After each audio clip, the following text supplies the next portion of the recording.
In the quiet village of St. Mary Mead, a choir vanishes into thin air during midnight rehearsal, leaving only echoing silence and a single blood-stained hymn book behind. Welcome to the story of Miss Marple and the Vanishing Choir, a chilling mystery that will keep you guessing. Grab a cup of tea, take a seat, and enjoy the tale. If you're hooked, subscribe to our channel. Your support means a lot to us. Chapter 1. The Midnight Rehearsal. The village of St. Mary Mead was always a picture of peaceful English countryside life, with its thatched cottages, blooming gardens, and the ancient stone church standing tall at the centre like a watchful guardian. But on that fateful autumn evening, as the sun dipped below the rolling hills, an unusual buzz filled the air. The local choir, a group of 12 devoted singers led by the stern but passionate Reverend Hargrove, had gathered for a special midnight rehearsal in preparation for the upcoming harvest festival. Miss Jane Marple, the sharp-eyed spinster known for her knitting and even sharper insights into human nature, wasn't part of the choir herself, but she had heard the whispers about it from her nephew Raymond and his wife Joan during tea earlier that day. "Aunt Jane," Raymond had said with a chuckle. "They're practicing some old Gregorian chants, supposed to evoke the spirits of the past. Sounds a bit eerie for our little village, doesn't it?" Miss Marple had smiled politely, her mind already turning over the odd choice of timing. Midnight rehearsals weren't common, especially in a place where folks turned in early. As the clock struck 12, the choir assembled in the dimly lit church nave, their voices rising in harmonious waves that echoed off the vaulted ceilings. Alto Mrs. Price, with her booming tone, led the first verse, while young tenor Tommy the Baker added a youthful vibrancy. They sang of ancient mysteries and divine grace, the words floating like mist through the stained glass windows. But midway through the third hymn, something shifted, a sudden hush, as if the very air had been sucked from the room. The villagers outside, including the curious groundskeeper Mr. Finch, who was locking up the gate, heard the singing stop abruptly, replaced by a single, sharp cry that pierced the night. When Mr. Finch rushed in, flashlight in hand, the church was empty. No choir members, no scattered sheet music, just an overturned candle and a hymn book on the floor, its pages smeared with what looked like fresh blood. The next morning, word spread like wildfire through St. Mary Mead. Families gathered at the village shop, murmuring about curses or foul play. Miss Marple, sipping her breakfast tea in her cosy sitting room, listened to her maid Dolly recount the gossip. "They vanished, miss, like ghosts in the wind. The police are baffled. Inspector Slack himself is scratching his head." Miss Marple set down her cup, her blue eyes twinkling with that familiar glint of curiosity. She knew people, and people didn't just disappear without reason. Perhaps it was jealousy among the singers, or a hidden grudge from the past. As she picked up her knitting needles, clicking them thoughtfully, she decided to pay a visit to the church herself. There, amid the lingering scent of incense, she spotted a tiny clue, a frayed thread from a choir robe caught on a pew, dyed in an unusual shade of crimson, not matching the standard uniforms.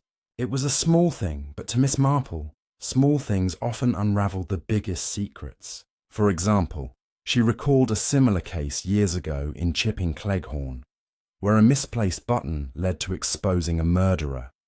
Proof that details matter in piecing together puzzles. If you're piecing this together with me, remember to observe the little things in your own mysteries. They might just solve the riddle, but as the sun set again on St. Mary Mead, the questions only deepened, leading us into the shadows of suspicion that await in the next chapter. Chapter 2. Shadows of Suspicion. The morning air in St. Mary Mead was thick with mist, curling around the cobblestone paths like a living thing, softening the outlines of the thatched cottages and the steeple of the old stone church. Miss Jane Marple stepped out of her neat little house, her sensible shoes tapping a steady rhythm against the damp stones as she made her way toward the vicarage. Her knitting bag hung from her arm, a familiar accessory that made her seem harmless to those who didn't know the razor-sharp mind behind her mild blue eyes. The crimson thread she'd found snagged on a pew in the church the previous day was tucked safely in her pocket, its vivid hue a silent question mark. It didn't match the standard choir robes, which were a somber navy, and that discrepancy gnawed at her. In a village where secrets were as common as tea kettles, such a detail could unravel a mystery as complex as the one now gripping St. Mary Mead. At the vicarage, Miss Marple found Reverend Hargrove in his cluttered study, surrounded by shelves of dusty theological tomes and a faint scent of wax polish from the oak furniture. The morning light streamed through a window framed with climbing ivy, casting dappled shadows across his desk. He looked haggard, his clerical collar slightly askew, and his hands trembled as he gripped a chipped porcelain teacup. "Miss Marple," he said, his voice hoarse with strain, "I can't fathom it. My choir, 12 good souls, vanished in the blink of an eye. I stepped into the vestry for a moment, just to fetch a jug of water, and when I returned, they were gone." His eyes slid away from hers, fixing on a worn prayer book, and Miss Marple noted the slight twitch in his jaw, a telltale sign of nerves. She settled into a creaky chair, her posture prim, but her gaze as sharp as a hawk's. "Reverend," she said gently, her tone inviting confidence. "Who else was near the church that night? Anyone lingering, perhaps, or acting out of sorts?" Hargrove hesitated, his fingers tightening around the teacup. After a moment he spoke, his words measured. "Mrs. Price, our alto, was there early, fussing over the hymn selection as usual. She's a stickler for tradition, you know, and didn't take kindly to my suggestion of newer pieces. Then there was Tommy, the young tenor from the bakery. He seemed distracted, kept checking his watch and muttering about needing to leave early. And Miss Clara, our organist, stayed to organize her music sheets, but said she left before midnight." Miss Marple listened intently, her knitting needles clicking rhythmically as she absorbed every word.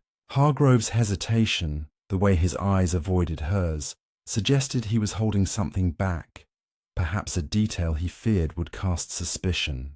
She thanked him and rose, her mind cataloguing the names: Mrs. Price, Tommy, Miss Clara, each a potential thread in this tangled web. Leaving the vicarage, Miss Marple turned her steps toward the village shop, a hub of gossip where the air was thick with speculation and the scent of fresh bread. Mrs. Baxter, the shopkeeper, presided over her counter like a queen, her apron starched and her ears always open. As Miss Marple selected a tin of biscuits, she overheard two women by the preserves aisle, their voices low but urgent. "It's Tommy I'm worried about," one said, her basket swinging as she leaned in. "His bakery's been struggling, hasn't it? I saw him arguing with a stranger near the pub last week, a sharp-looking fellow in a suit like a debt collector. Tommy looked proper shaken." The other woman nodded, adding, "And he's been so jumpy since. Keeps to himself, barely smiles anymore." Miss Marple's ears pricked up. Financial trouble could push a man to desperate measures, and Tommy's youth and ambition made him a candidate for rash decisions. She decided to pay him a visit, her curiosity now a quiet fire burning within her. Tommy's bakery sat at the edge of the village square, its sign faded and its windows streaked with flour dust. The bell above the door jingled as Miss Marple entered, greeted by the warm, slightly burnt aroma of bread. Tommy stood behind the counter, his apron dusted with flour and his face pale beneath a mop of dark hair. "Miss Marple," he said, forcing a smile that didn't reach his eyes. "Terrible business, the choir disappearing like that. I was singing one minute, then it's all a blur." His hands fidgeted, wiping repeatedly on his apron, and Miss Marple's keen eyes caught a faint smudge of crimson on his sleeve. Not blood, but the same vivid shade as the thread from the church. It could be paint or dye, but its presence was no coincidence. She kept her tone light, asking about his baking, but her mind was elsewhere. A stack of unpaid bills peeked out from under a loaf of rye, their edges curling like guilty secrets. Tommy's nervous chatter about rising flower costs only deepened her suspicion. Was he hiding something, or was he merely a young man overwhelmed by debt? As she left the bakery, the village clock struck noon, its chimes echoing across the square. Miss Marple paused, her thoughts interrupted by a tug at her skirt. A small boy, no older than 10, stood there, his face smudged with dirt. "Found this by the churchyard, ma'am," he said, holding out a crumpled piece of paper. Miss Marple unfolded it carefully, revealing a hurried scrawl. "Meet me at the old oak, midnight." The handwriting was shaky, as if written in haste or fear. She thanked the boy with a shilling and tucked the note into her knitting bag, her mind racing. The old oak, a gnarled giant on the village outskirts, was a known spot for clandestine meetings. Lovers, schemers, or worse. Had someone in the choir planned a rendezvous that night? Was it connected to the Crimson Thread or Tommy's troubles? The note felt like a key, but to what lock? As she walked home, the mist began to lift, revealing the rolling hills beyond, but the mystery only grew denser. Miss Marple resolved to visit the old oak herself, to see what secrets it held. The trail was growing warmer, leading her deeper into the shadows of St. Mary Mead's hidden truths, where the next clue waited to be uncovered. Chapter 3. The secret at the old oak. The sun was dipping low, painting the sky over St. Mary Mead with streaks of orange and purple, as Miss Jane Marple made her way to the old oak on the village outskirts. The ancient tree loomed like a silent giant, its gnarled branches twisting upward as if reaching for secrets hidden in the gathering dusk. Her scarf was tucked tightly against the evening chill, and her knitting bag swung lightly at her side. But her thoughts were fixed on the crumpled note she'd received from the boy in the churchyard. "Meet me at the old oak, midnight." Its hurried scrawl suggested urgency, perhaps fear, and Miss Marple's sharp mind was already weaving possibilities. The oak was infamous in the village, a place where whispered confessions and clandestine plans unfolded under its sprawling canopy. Lovers had carved initials into its bark, and less savoury characters had used its shadow to exchange hushed words. Whatever had happened the night the choir vanished, this tree might hold a piece of the puzzle. As she approached, the ground beneath her feet was soft and uneven, churned by recent footsteps that crisscrossed the grass like a map of indecision. Miss Marple's eyes, keen despite her age, scanned the area methodically. Near the base of the oak, something glinted in the fading light. A small silver locket, half buried in the dirt, its chain tangled in a tuft of grass. She knelt carefully, her knees protesting only slightly, and pried it open with delicate fingers. Inside was a faded photograph of a young woman, her features softened by time, but vaguely familiar, like a face glimpsed in a crowd.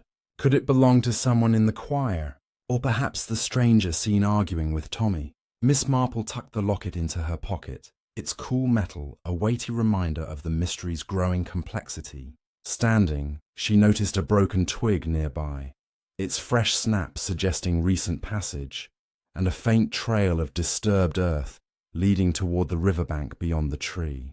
Her curiosity tugged her forward, and she followed the path, her heart beating a little faster despite her composed exterior. The riverbank was quiet, the water lapping gently against the reeds, reflecting the last rays of sunlight. The trail ended abruptly at the water's edge, but Miss Marple's attention was drawn to a bramble bush, where a torn scrap of fabric fluttered like a flag of surrender. It was crimson, matching the thread from the church, but coarser, as if torn from a cloak or shawl rather than a choir robe. She plucked it free, noting its rough texture and the faint scent of lavender clinging to it. Lavender, unusual for a village where most preferred rosewater or plain soap. This fabric, like the thread, didn't belong to the choir's uniforms, suggesting an outsider's presence that night. Had someone been waiting at the oak summoned by the note, only to flee or worse? Miss Marple's mind flickered to a long-ago incident in St. Mary Mead, where a scrap of cloth found in a hedgerow had led to a poacher's confession.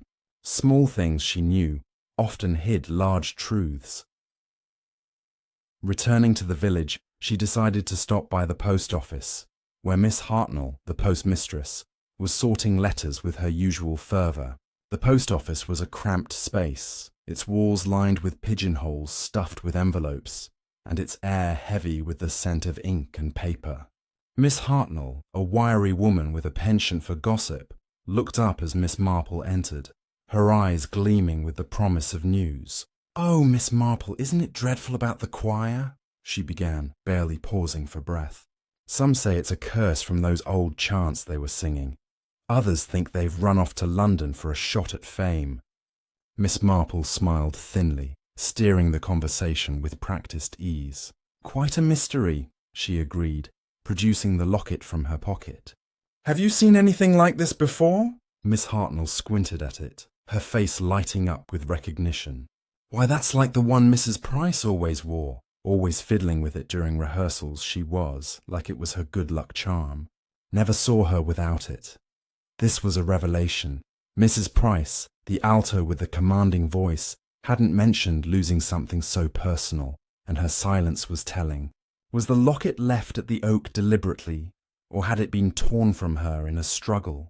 Miss Marple thanked Miss Hartnell, who was already launching into a theory about ghostly monks, and made her way home. The village was settling into evening now, with lights flickering on in cottage windows and the distant sound of a dog barking. In her cosy sitting room, Miss Marple lit the fire, its crackle a comforting counterpoint to her racing thoughts. She set her knitting aside, too engrossed to bother with it, and considered Mrs. Price. The alto had been vocal about the hymn selection, clashing with Reverend Hargrove over his push for modern pieces. She was a proud woman, known for her stubborn streak, but also deeply sentimental. Her locket suggested a personal attachment, perhaps to the woman in the photograph. Could it point to a secret, one that drew her to the old oak that night?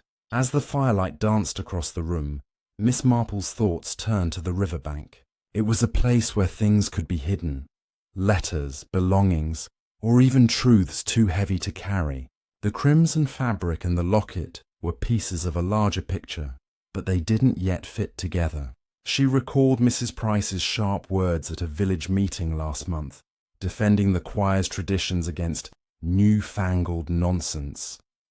Had her passion for tradition masked a deeper motive, or was she a victim, caught in someone else's scheme? Tomorrow, Miss Marple decided, she would visit Mrs. Price at her neat little cottage on Willow Lane.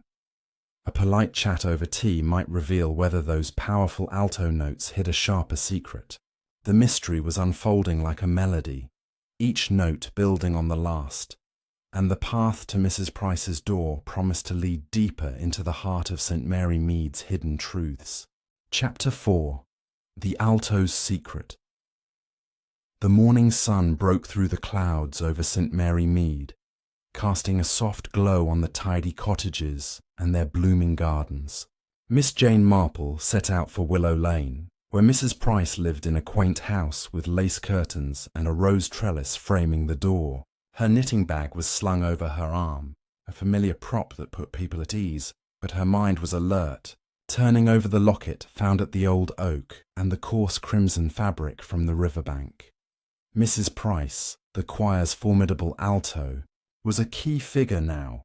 Her locket's presence at the oak suggested she was either involved in the choir's disappearance or caught up in it. Miss Marple's goal was simple: a polite visit, a cup of tea, and a conversation that might coax out the truth. She knew from years of observing village life that secrets often slipped out over a steaming teapot. Mrs. Price opened the door with a guarded smile, her robust figure filling the doorway. Her hair, streaked with grey, was pinned tightly, and her apron suggested she'd been baking. "Miss Marple, what a surprise," she said, her voice carrying the same commanding tone she used in choir. "Come in, I've just put the kettle on." The sitting room was immaculate, with polished furniture and a faint scent of lavender, matching the whiff Miss Marple had caught on the crimson fabric.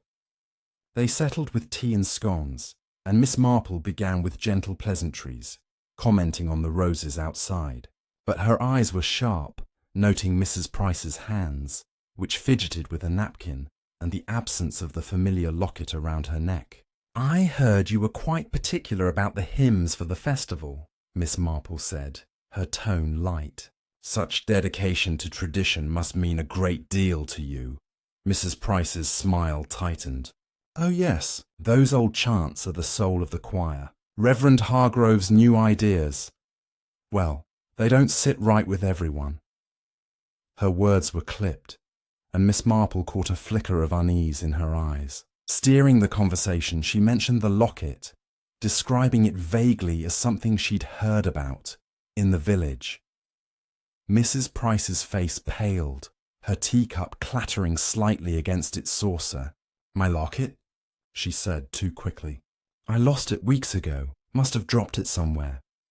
The lie was thin, and Miss Marple noted it, her needles clicking softly as she let the silence stretch. Mrs. Price filled it nervously, talking of the choir's harmony and her pride in leading the altos, but her words felt rehearsed, like a song sung off key. Excusing herself to the kitchen for more tea, Mrs. Price left Miss Marple alone in the room. Seizing the moment, Miss Marple's gaze swept the space, landing on a small writing desk in the corner. A drawer was slightly ajar, revealing a glimpse of crimson cloth. A shawl, perhaps, matching the riverbank scrap.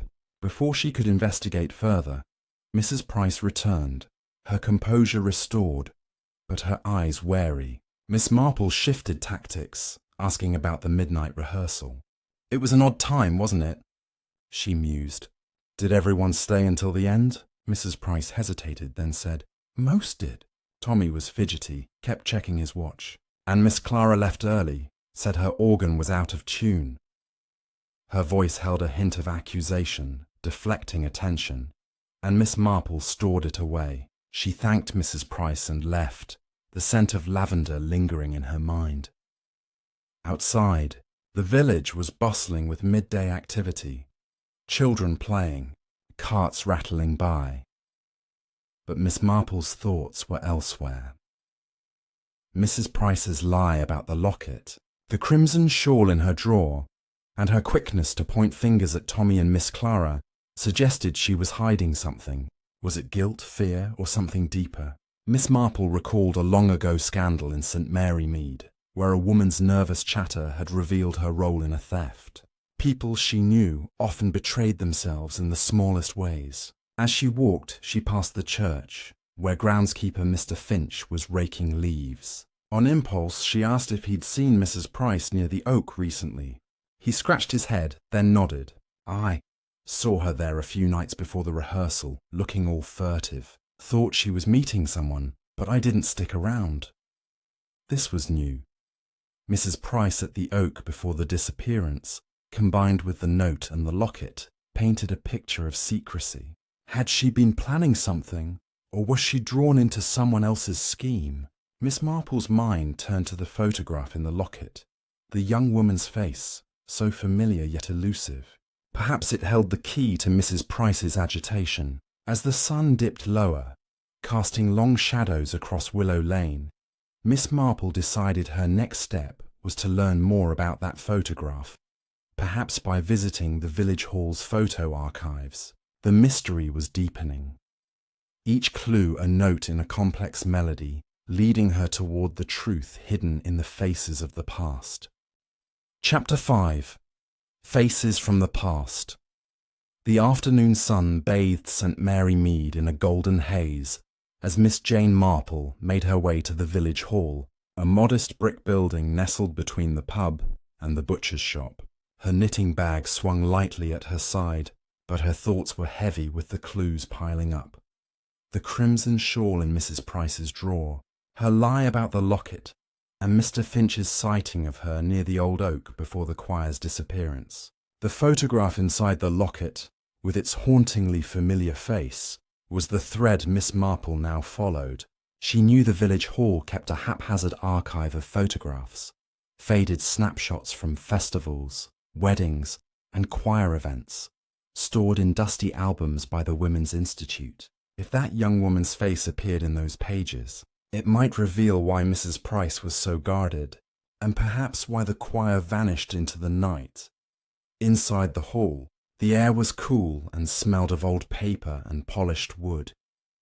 Mrs. Cleary, the Institute's secretary, greeted Miss Marple with a warm smile, her glasses perched precariously on her nose. "Looking for something specific, Miss Marple?" she asked, leading her to a corner stacked with cardboard boxes. "Just a bit of nostalgia," Miss Marple replied, her tone disarming. She settled at a table, flipping through albums labelled with dates stretching back decades. The photographs were a tapestry of village life. Children in maypole dances, couples at harvest suppers, and the choir in their navy robes, posing proudly on the church steps. Her fingers paused on a photo from 20 years ago, showing a younger Mrs. Price, her alto voice already a village legend, standing beside a woman who matched the Locketts' photograph. The woman was striking, with dark hair and a shy smile, but her name wasn't listed in the caption. Miss Marple's heart quickened. She'd seen that face before, perhaps in passing, but it was the connection to Mrs. Price that mattered. Mrs. Cleary, hovering nearby, noticed Miss Marple's interest. "That's Ellen Shaw, if I'm not mistaken," she said, peering over her glasses. "She was in the choir years ago, left suddenly after some trouble. A quiet sort, but close with Mrs. Price back then. Haven't seen her since." Trouble, Miss Marple thought, was often the root of secrets. She thanked Mrs. Cleary and made a mental note to dig deeper into Ellen Shaw's story. Leaving the hall, she walked toward the church, hoping to cross paths with Miss Clara, the organist, who Mrs. Price had mentioned leaving the rehearsal early. The churchyard was quiet, save for the rustle of leaves, and Miss Clara was there, polishing the organ's keys with a cloth. Her thin frame and nervous eyes suggested a woman who preferred notes to people. "Miss Marple?" she said, startled. "I didn't expect you here." Over a polite chat, Miss Marple steered the conversation to the rehearsal night. Miss Clara fidgeted, her fingers twisting the cloth. "I left before midnight," she insisted. "The organ was off, and I didn't want to disrupt the singing. I locked my sheets away and went home." But her voice wavered, and Miss Marple noticed a faint tremor in her hands. Probing gently, she asked about Ellen Shaw. Miss Clara's eyes widened briefly before she looked away. "Ellen? Oh, that was ages ago. She and Mrs. Price were thick as thieves until Ellen left the village. Some said she ran off with a man. Others thought she owed money." The vagueness was deliberate, and Miss Marple didn't press further. But the mention of debt echoed Tommy's troubles, tying the threads tighter. As she left the church, Miss Marple's thoughts turned to the locket's significance. Why had Mrs. Price kept it, and why was it at the old oak? Ellen Shaw's departure years ago seemed to linger in Mrs. Price's heart, perhaps tied to guilt or betrayal. Miss Marple recalled a similar case in her youth, where a keepsake had led to a confession of a long-buried scandal. Back home, she sat by her fire, the locket on her table glinting in the lamplight. She decided to ask around about Ellen Shaw's last days in St. Mary Mead, starting with old Mr. Giles, the village's unofficial historian, who remembered every face and feud. The mystery was like a tapestry now, each stitch revealing a pattern, and Ellen Shaw's shadow loomed large, leading Miss Marple toward the secrets of a long-forgotten scandal. Chapter 6. Whispers of a Scandal. The early morning air in St. Mary Mead carried a crisp bite, the kind that hinted at autumn's full embrace. As Miss Jane Marple stepped out of her cottage, her scarf knotted neatly and her knitting bag dangling from her arm, the village was stirring to life. Milk bottles clinked on doorsteps, and the distant bleat of sheep echoed from the hills. But Miss Marple's mind was elsewhere, fixed on the name Ellen Shaw. The photograph in the locket, identified by Mrs. Cleary as Ellen, a former choir member who'd left under a cloud of trouble, was a puzzle piece that didn't yet fit.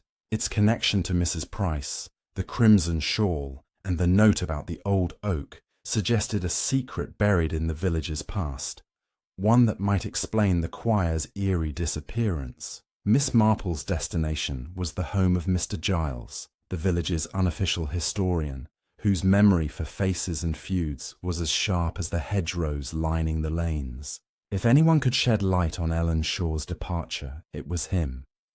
Mr. Giles lived in a rambling cottage at the edge of the village, its garden overgrown with brambles and its windows framed by peeling paint.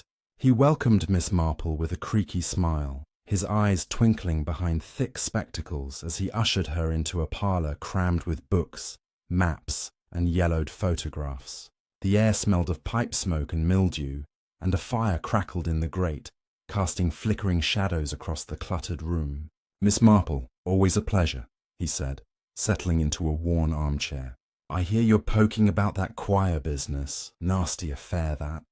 She smiled, her needles clicking softly as she eased into the conversation, asking first about the weather before steering toward Ellen Shaw.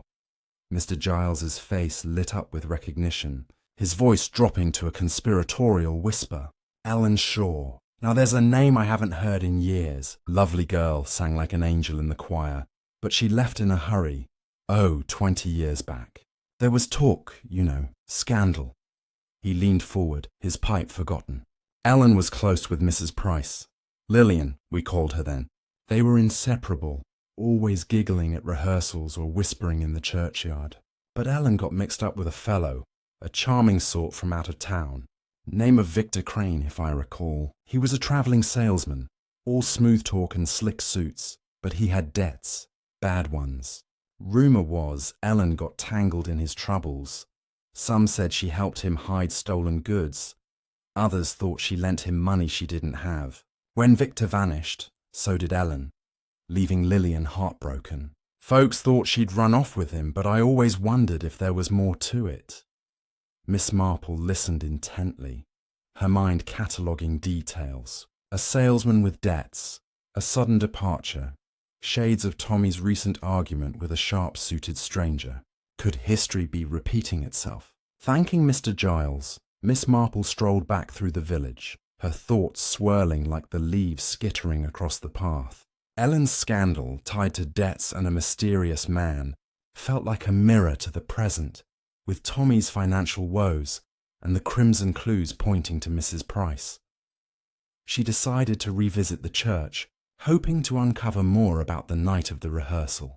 The stone building stood solemn under a greying sky, its stained glass windows glinting dully. Inside, she found Mr. Finch, the groundskeeper, sweeping the nave. His weathered face broke into a grin as he saw her.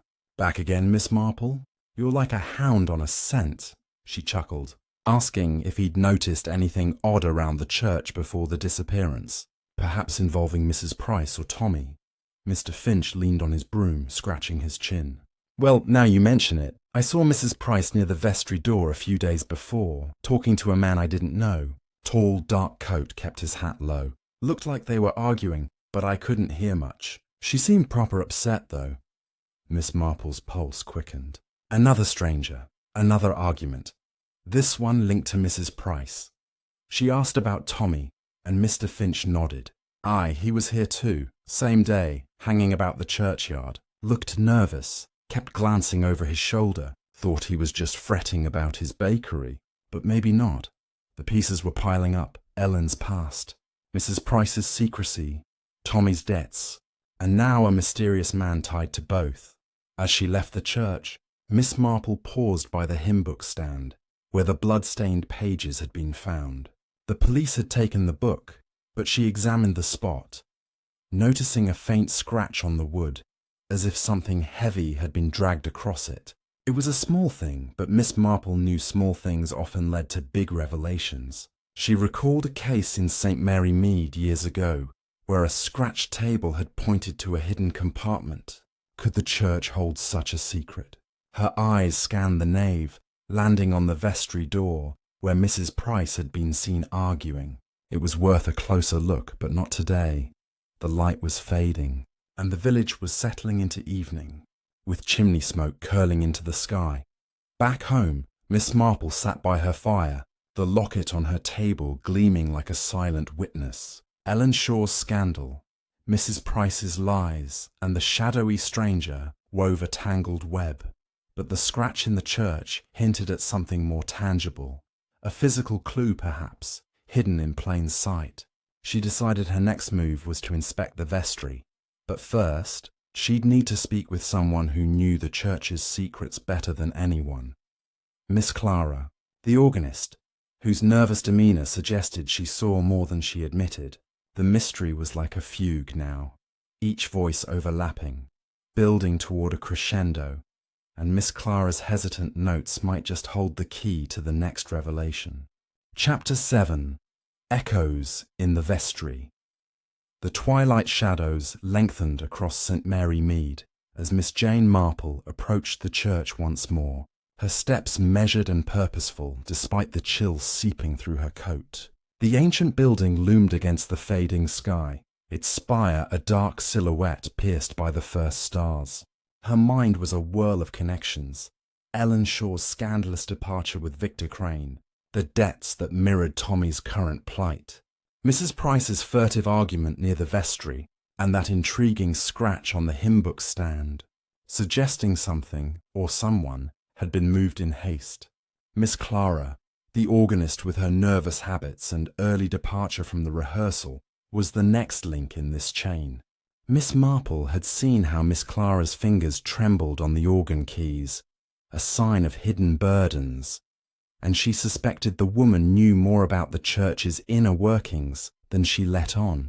The vestry, with its locked doors and shadowed corners, might hold the answers, and Miss Clara held the key, literally.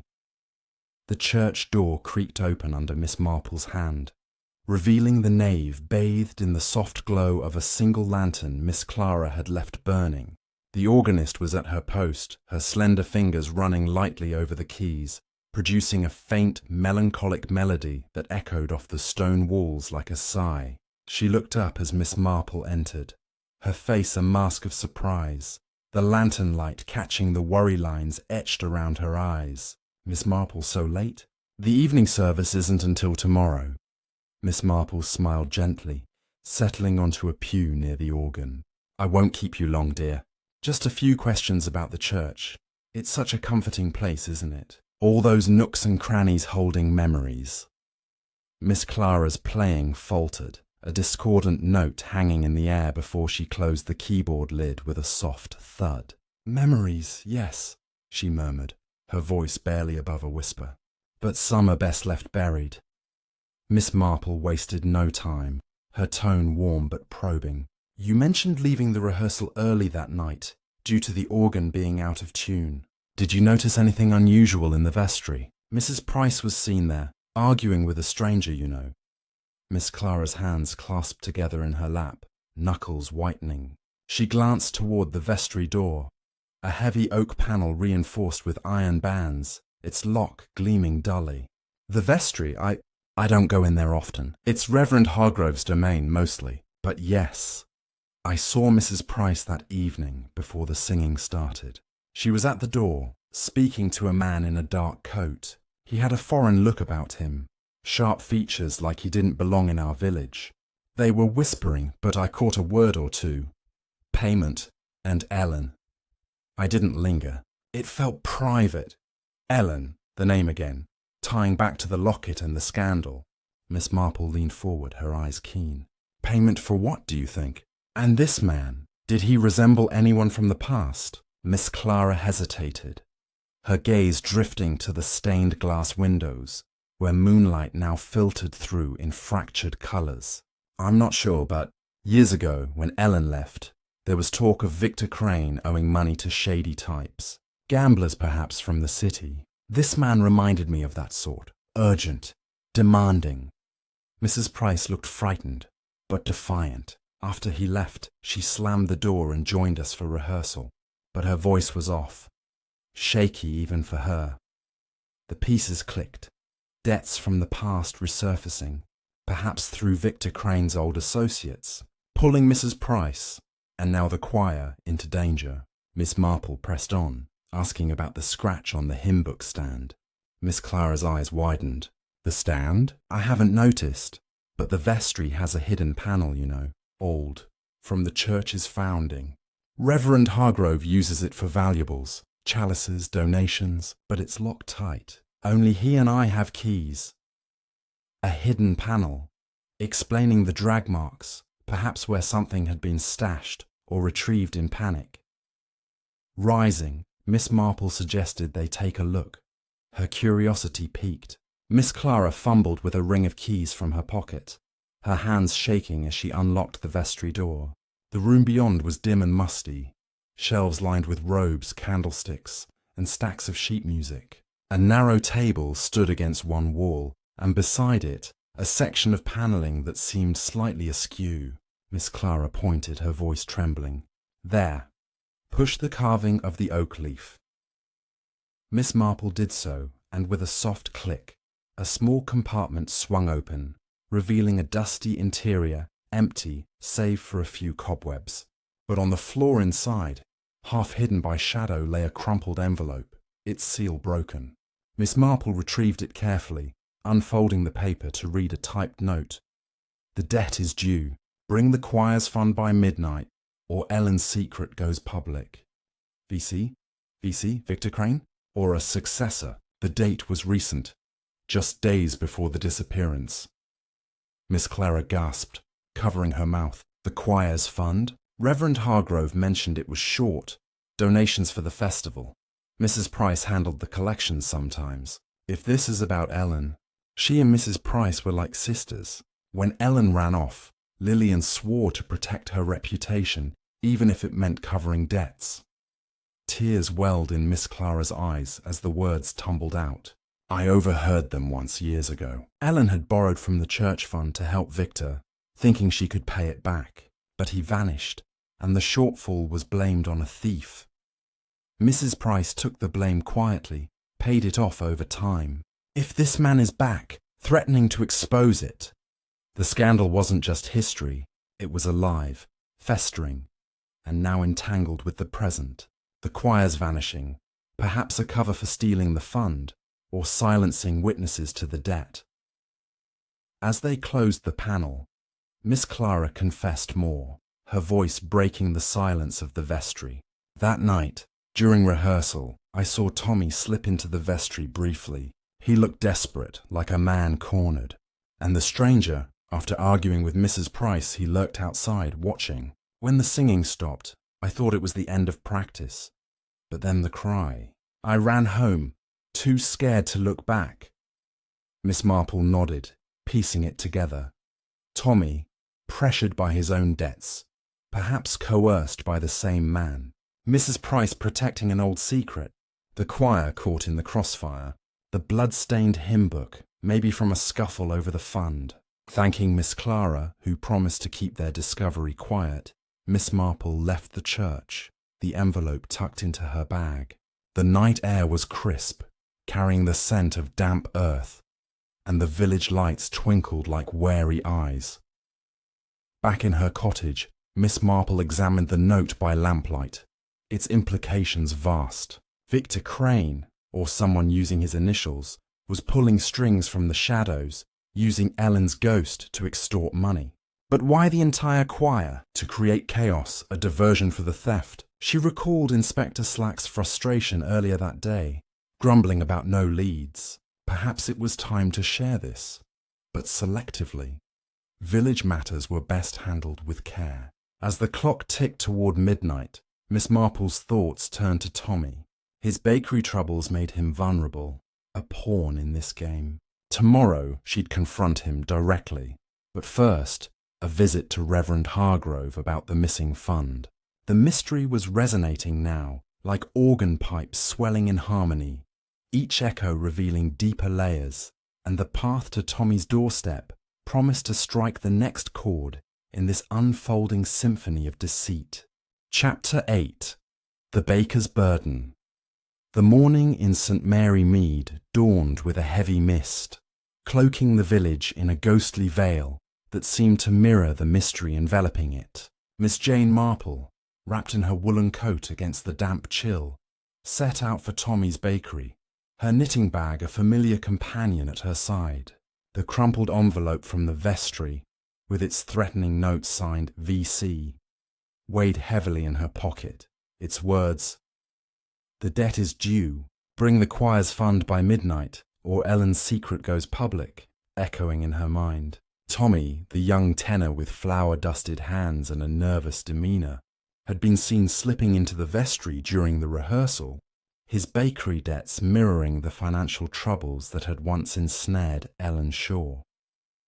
Miss Marple suspected he was more than a bystander in the choir's disappearance, perhaps coerced by the same shadowy figure who'd argued with Mrs. Price. A visit to his shop, under the guise of buying a loaf, might coax out the truth, or at least a slip that would reveal his role. The bakery's faded sign swung gently in the breeze as Miss Marple pushed open the door, the bell jingling with a cheerful note that belied the tension within. The air was thick with the scent of yeast and burnt sugar, but the shelves were sparse, a testament to Tommy's struggling business. He stood behind the counter, his apron streaked with flour and his eyes shadowed with fatigue. "Miss Marple," he greeted, his voice tight. "Didn't expect you so early. Got some fresh rolls if you're interested." She smiled warmly, selecting a crusty loaf while studying his face. Pale, with a faint twitch at the corner of his mouth. "Business must be challenging," she said lightly, setting her coins on the counter. "I heard you've had some trouble with suppliers lately." Tommy's hands froze mid-motion, wrapping the bread, and his gaze darted to the stack of bills peeking out from under a tray, their red-inked warnings glaring. "Oh, it's just the usual," he said, forcing a laugh that sounded hollow. "Flour prices, you know, always up and down." Miss Marple nodded, her needles clicking softly as she leaned closer, her tone gentle but probing. "It must be hard, especially with the choir business weighing on everyone. You were there that night, weren't you? In the vestry, perhaps, during a break?" Tommy's face flushed, and he dropped the loaf, fumbling to pick it up. "The vestry?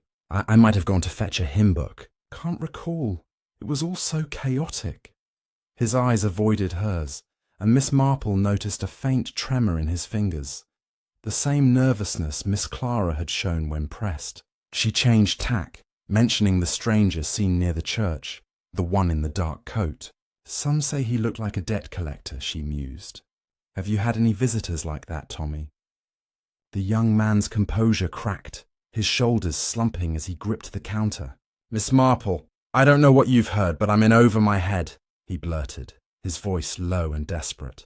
"A man came to the shop last week, said he knew about the choir's fund, said I owed him for a loan I took to keep this place afloat. He called himself Vincent, didn't give a last name, but he mentioned Ellen Shaw, said she'd left a debt unpaid, and I'd be the one to settle it unless I helped him. He wanted me to get the fund from the vestry during rehearsal, said it'd square things." Miss Marple's heart quickened, but her face remained serene. "Vincent, VC, perhaps the same initials as the note. And did you?" she asked softly.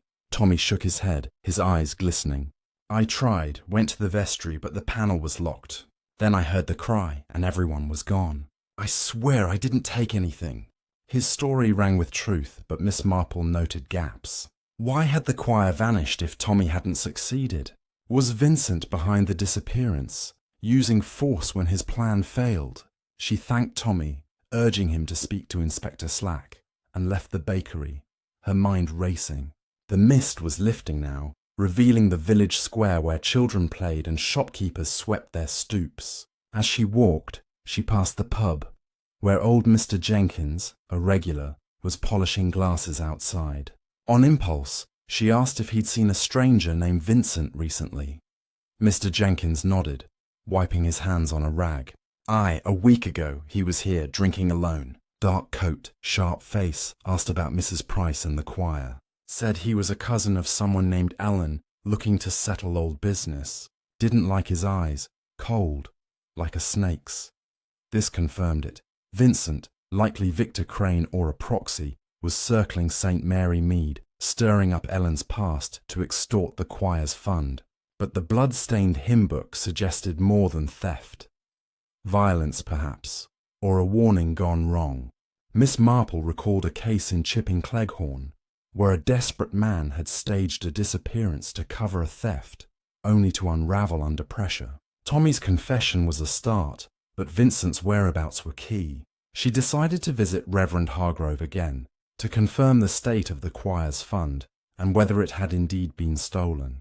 As she crossed the square, a gust of wind carried a faint sound, a low hum, like distant singing, coming from the direction of the church. It was fleeting, but it chilled her. Was it imagination, or a clue to where the choir had gone? Back home, Miss Marple sat by her fire, the threatening note spread before her. Vincent's demands, Tommy's desperation, and Mrs. Price's secrecy wove a tight knot. But the choir's fate remained elusive.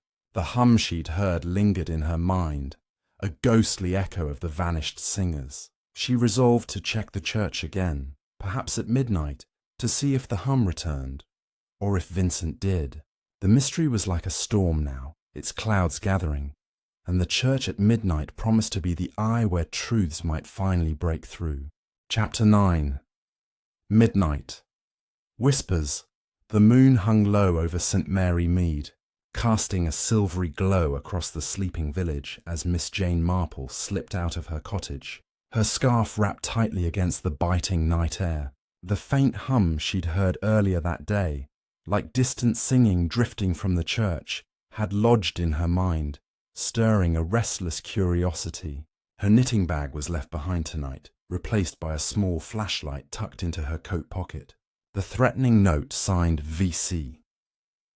Tommy's desperate confession about the stranger named Vincent, and the lingering shadow of Ellen Shaw's scandal all pointed back to the church, where the choir had vanished during their midnight rehearsal. Miss Marple suspected that returning to the scene at the same hour might reveal something, a sound, a clue, or even Vincent himself.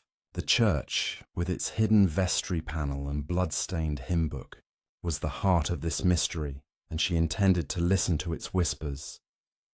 The village was silent as she approached the church, its stone walls looming like a fortress under the moonlight. The iron gate creaked softly as she pushed it open, her footsteps muffled on the gravel path. The air carried a faint chill, laced with the earthy scent of damp leaves, and the stained glass windows glowed faintly, reflecting the moon's pale light. Inside, the nave was a cavern of shadows, the pews stretching like silent sentinels toward the altar. Miss Marple paused, her ears straining for that ghostly hum. For a moment, there was nothing but the faint drip of a leaky gutter outside. Then, from the direction of the vestry, came a low rhythmic sound, not singing, but a soft thumping, like footsteps or something being moved. Her pulse quickened, but her resolve held firm. She clicked on her flashlight, its narrow beam cutting through the darkness as she moved toward the vestry door. The door was ajar, a sliver of blackness beyond. Miss Marple hesitated, recalling Miss Clara's mention of the hidden panel and Tommy's brief visit to the vestry during the rehearsal. She pushed the door open, revealing the small room with its shelves of robes and candlesticks, now bathed in the eerie glow of her flashlight. The thumping stopped abruptly, replaced by a tense silence that felt alive with secrets. Her beam swept the room, landing on the oak leaf carving that hid the vestry's compartment. It was slightly askew, as if recently opened. Kneeling carefully, she pressed the carving, and the panel clicked open, revealing the same dusty interior she'd seen with Miss Clara. But now, a new item lay inside, a small leather pouch, heavy with the clink of coins. She lifted it, feeling the weight of what could only be the choir's fund, or part of it. Had Vincent hidden it here after failing to retrieve it that night, or had someone else? As she examined the pouch, a shadow flickered in the doorway, and Miss Marple's heart leapt. She turned, her flashlight illuminating a figure, Reverend Hargrove, his face pale and his clerical collar askew, clutching a heavy candlestick like a weapon. "Miss Marple," he gasped, lowering the candlestick, his eyes wide with panic. I thought you were someone else. I heard noises, came to check. His voice trembled, and she noted the sweat beading on his forehead despite the cold. Noises, Reverend? She asked, her tone calm but piercing. Perhaps the same hum I heard today? Or something to do with this? She held up the pouch, and Hargrove's face crumpled, his shoulders sagging as if under a great weight. I didn't want it to come to this, he whispered, sinking onto a chair. The fund was short, has been for weeks. Mrs. Price handled collections, but she was skimming. Small amounts, to pay off an old debt, she said. I confronted her, and she swore it was for Ellen Shaw to keep her name clear. Then that man, Vincent, came sniffing around, demanding the rest. He threatened to expose everything. Ellen's theft, my failure to report it. The night of the rehearsal, I think he came for the money, but something went wrong. I heard the cry, found the hymn book stained with blood, and the choir was gone. His voice broke, and Miss Marple's mind raced. Hargrove's confession tied Mrs. Price to Ellen's debt, but the choir's disappearance suggested a larger plan, perhaps Vincent's doing, or someone using his name. She pressed gently, her voice steady. And Tommy, he was in here that night. Hargrove nodded, rubbing his temples. Vincent got to him too, threatened to ruin his bakery if he didn't help. Tommy was supposed to get the fund, but he panicked. Said the panel was locked. I checked later. Nothing was there until now. He stared at the pouch, bewildered. Miss Marple's thoughts turned to the blood-stained hymn book. Blood suggested violence, but no bodies had been found. Was it a staged disappearance to cover the theft, or something more sinister? She recalled a case in her youth where a staged crime had unraveled when a single clue, a dropped glove, pointed to the truth. The pouch was a clue, but the hum, the cry, and Vincent's shadow loomed larger. Thanking Hargrove, who looked ready to collapse, Miss Marple urged him to tell Inspector Slack everything. She left the church, the pouch tucked safely in her coat, the night air sharp against her face. The hum hadn't returned, but its memory lingered, a ghostly thread in the tapestry of clues. Vincent, or whoever was using VC, was the key, a figure from Ellen's past, now pulling strings in the present. Miss Marple decided her next move was to track him down, perhaps through the pub where Mr. Jenkins had seen him. As she walked home, the village clock struck midnight, its chimes echoing like a warning. The mystery was reaching its climax, each revelation tightening the net around the truth, and the search for Vincent promised to unravel the final secrets of the vanished choir. Chapter 10. The Final Chord. The dawn broke over St. Mary Mead with a fragile light, painting the village in hues of pink and gold. But Miss Jane Marple felt no warmth as she sat in her sitting room, the leather pouch from the vestry on her table, its coins glinting like guilty secrets. The threatening note signed VC, Reverend Hargrove's confession about the choir's fund, Tommy's desperation, and the ghostly hum that had drawn her to the church at midnight. All pointed to a web of deceit spun around Ellen Shaw's long-buried scandal. Vincent, the mysterious stranger, was the linchpin, and Miss Marple knew the truth lay in finding him. Her plan was to visit the pub where Mr. Jenkins had seen him, then confront Mrs. Price one last time. The choir's disappearance, the blood-stained hymn book, and the crimson clues were pieces of a puzzle she was determined to complete. As she sipped her morning tea, her mind sharp despite the sleepless night, she felt the mystery nearing its end, like a melody resolving into its final chord. The pub, the Blue Boar, was quiet in the early hours, its wooden beams and polished bar catching the morning light. Mr. Jenkins, wiping down tables, greeted Miss Marple with a nod. "Back so soon, Miss Marple? Still chasing that choir business?" She smiled, asking about Vincent, the man in the dark coat. Mr. Jenkins's face darkened. "He was here last night, skulking in the corner. Left when I started locking up, headed toward the old mill by the river. Said something about settling scores. The old mill, abandoned, overgrown, a perfect hideout." Thanking him, Miss Marple headed to Willow Lane to see Mrs. Price. her steps quickening. The alto's cottage was silent, its curtains drawn, but a faint light flickered inside. Knocking firmly, Miss Marple was met by Mrs. Price, her face haggard, eyes red-rimmed as if she'd been crying. "Miss Marple," she said, her voice brittle. "I've nothing more to say." But Miss Marple was undeterred. Producing the locket and the note signed V.C., Mrs. Price's composure shattered, and she sank into a chair, her hands trembling. "It's Ellen," she whispered. "She's back, or he said she was. Vincent Crane, Victor's brother. He came to me weeks ago, said Ellen had returned, desperate, and needed money to stay hidden. He demanded the choir's fund to keep her theft from 20 years ago secret. I'd paid it back then, took the blame to protect her, but Vincent knew. He threatened to tell everyone, ruin my name, the churches." Her voice broke. "The night of the rehearsal, he was there, in the vestry. I refused to give him the money, and he got angry. I heard a scuffle, a cry, then nothing. I ran, thinking he'd taken the fund, but the choir was gone." Miss Marple's mind raced. Vincent, not Victor, was the V.C., a brother seeking to exploit Ellen's past. But where was the choir? She pressed Mrs. Price about the mill, and the woman's eyes widened.